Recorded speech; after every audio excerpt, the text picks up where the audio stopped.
에듀윌 유료 회원만의 특별한 서비스.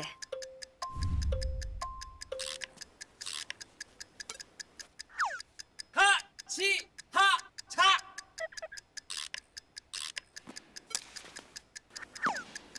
하치하차 정답! 같이 하자 친구야 에듀윌 유료 회원!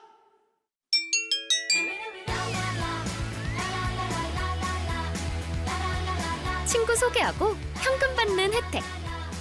오직 에듀윌 유료 회원에게만.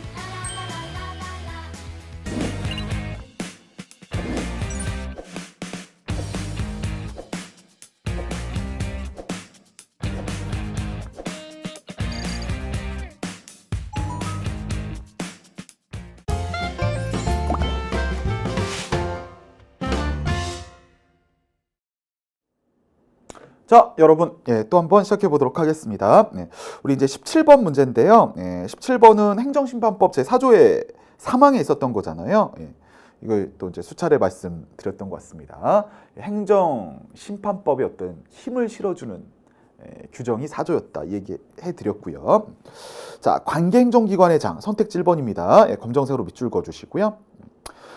특별행정심판 또는 행정심판법에 따른 특례를 신설하거나 변경할 때 이런 법령을 재개정할 때는 미리에다가 검정색으로 동그라미 하시고요. 그렇죠. 일반 행정심판 이거를 중점적으로 보자는 게 우리 행정심판법이었는데 뭐 특별행정심판법이나 어떤 특례를 신설한다. 자, 그런 거에 대한 법령을 개정할 때는 당연히 행정심판위원회, 그러니까 중앙행정심판위원회와 협의해야 되겠습니다. 밑도 끝도 없이 법무부 장관이 들어왔고요. 이런 거 이제 틀리게 되는 거죠. 됐죠?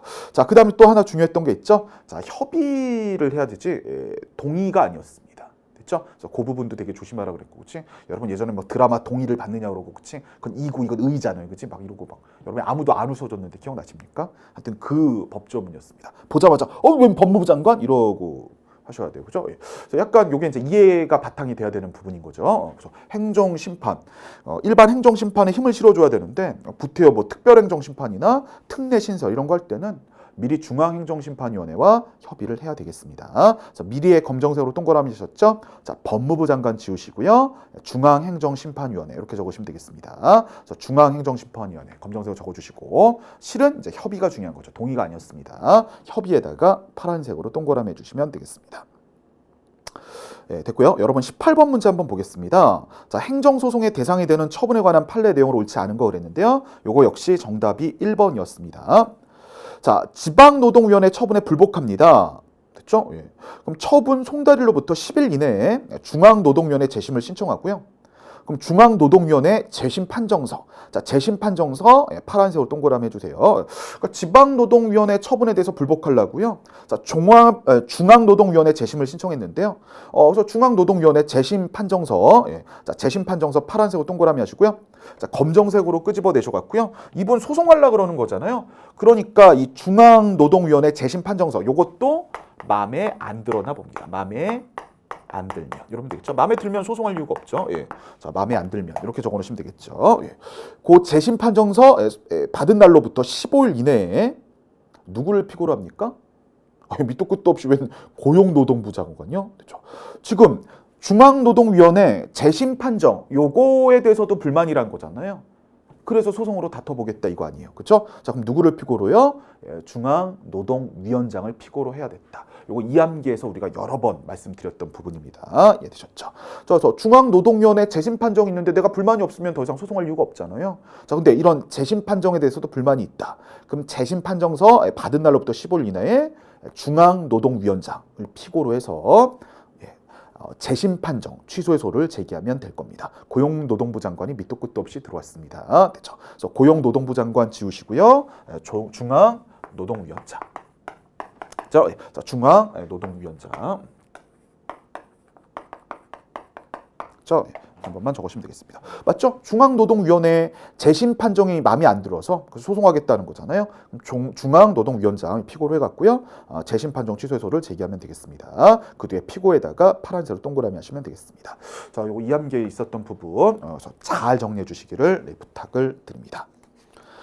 자, 그 다음에 여러분, 그 이제 19번 문제인데요. 19번도 다단계 행정위 할 때 말씀드렸던 부분입니다. 선택지 2번이 정답인데요. 자, 원자로 및 관계시설에, 여기 검정색으로 한번 묶어주세요. 원자로 및 관계시설에 검정색으로 묶어주시고요. 자, 요거 다단계 행정이기 때문에요. 첫 번째 단계, 이제 첫 단계는 우리가 사전이란 말을 씁니다. 이때 사전은 딕셔너리 이런 말이 아니었고요. there before라고 막 이렇게 했는데 여러분 엄청 비웃으셨잖아요. 그죠? 기억나세요? 부지사전 승인 파란색으로 동그라미 하시고요. 이것도 독립된 별개 행정처분 맞습니다. 맞는데요. 그 다음이 중요했죠. 자, 부지사전 승인 파란색으로 동그라미 하셨죠. 나중에 건설허가 처분이 있게 되면요. 자, 건설허가 처분 파란색으로 동그라미 되죠. 자, 건설허가 처분이 뭡니까? 그 외 파란색으로요. 중요한 처분이죠. 그러니까 처분에도 중요한 처분이 있고 상대적으로 덜 중요한 처분이 있는데요. 실은 원자로 및 관계시설 설치하려고 하는 거잖아요.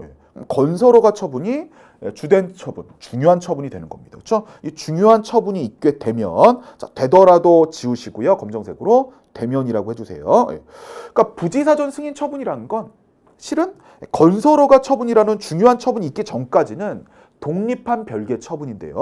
요 건설허가 처분이 있은 후에는 그렇죠? 건설허가 처분에 흡수돼서 흡수의 파란색 동그라미 독립된 존재 가치를 상실하는 것이 되겠습니다. 아니함으로 지우시면 되겠습니다. 오, 그러네요. 원래는 즉 중요한 처분, 주된 처분인 건설허가 처분이 있기 전까지는 부지사전 승인 처분은 독립한 별개 처분입니다. 그것만으로 취소 소송의 대상이 되는데 자, 중요한 처분, 주된 처분인 건설허가 처분이 있게 되면 그 이후에는 건설허가 처분에 흡수돼서 독립된 존재 가치를 상실하게 됩니다. 부지사전 승인 처분은 드디어 이제 더 이상 존재하지 않습니다. 부존재하게 되는 거예요. 그렇죠? 따라서 부존재하는 부지사전 승인 처분, 부지사전 승인 처분 파란색 동그라미 이걸 취소를 구할 이익은 없습니다. 자, 이따 지우시면 되겠습니다. 됐죠? 자, 그래서요 건설허가 처분 전, 건설허가 처분 후로 나누면 되겠습니다. 그래서 막 그런 얘기도 했죠. 저를 만나기 전에 여러분과 저를 만난 후에 여러분, 그렇지? 차이가 있는 거 아니요? 말했더니 여러분 또 비웃었잖아요. 부지사전 승인 처분도 그래요. 그죠? 건설허가 처분이 있기 전과 있은 후, 그치? 달라집니다. 그 전에는 아주 잘 존재하고 있었죠. 독립된 별개 행정처분인데 그 위에는 부존재하게 돼. 다 흡수돼 버렸거든요. 여러분도 저한테 빠졌다고 뭐 그런 얘기했는데 막 비웃었잖아요. 그죠? 그렇죠. 아무튼 그겁니다. 잘 기억해 주시면 될 것 같아요. 다 흡수됐기 때문에 이제 존재하지 않습니다. 부존재하는 부지사전 승인 처분 취소를 구할 이익은 없다는 거 잘 기억해 주시면 되겠습니다. 그래서 다단계 행정에서는 중요한 처분 전이냐 후냐에 따라서 구별된다는 거 기억해 주시면 되겠고요. 자, 여러분 20번 문제입니다. 재결 자체에 고유한 위법이 있는 경우와 관련된 내용을 옳지 않은 거 그랬는데요. 재결 자체에 고유한 위법이 있다면 재결을 대상으로 취소 소송이 가능했죠. 이거 기억하시면 되겠습니다. 그래서 일단 문제예요. 재결 자체에 고유한 위법이 있는 경우 파란색으로 밑줄 그어주시고요. 자, 재결 자체에 고유한 위법이 있는 경우 파란색으로 밑줄. 요때는 됐죠? 우리나라가 원처분주의임에도 불구하고 재결 자체에 고유한 위법이 있으면 재결을 대상으로 재결 취소 소송이 가능하였습니다. 이해되셨죠? 이렇게 정리해 놓으시면 되겠습니다. 자, 그리고요 정답은 3번인데 3번 저랑 또 열심히 했던 부분인데 여러분 기억나시는지 모르겠습니다. 그 유명한 제3자요입니다. 소위 복효적 행정행위였습니다. 자, 제3자요 파란색으로 동그라미 하시면 되겠습니다. 자, 제3자요인데 소송과 관련된다면 그렇게 되겠죠. 그러니까 제3자요란 건 한쪽이 이익을 얻으면 다른 쪽은 손해를 보는 그런 경우가 제3자요인데요.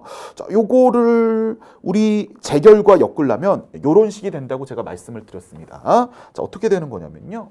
자, 당사자 A가요.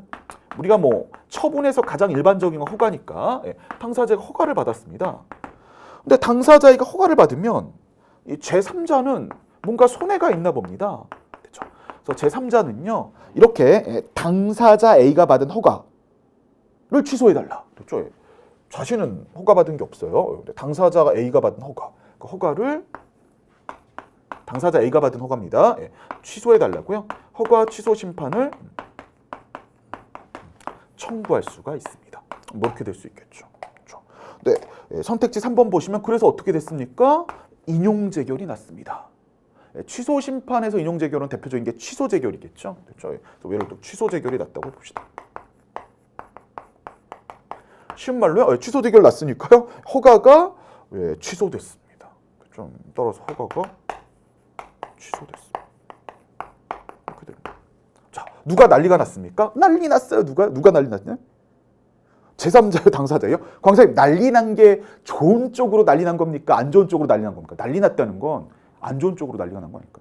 안 좋은 쪽. 누가 난리 났습니까? 당사자가 난리 났죠. 그렇죠? 예, 안 좋은 쪽으로. 자기는 허가를 받았는데 밑도 끝도 없이 제3자가 나왔고 내가 받은 허가 취소해달라 청구했더니 취소 재결 나왔고 허가가 취소됐습니다.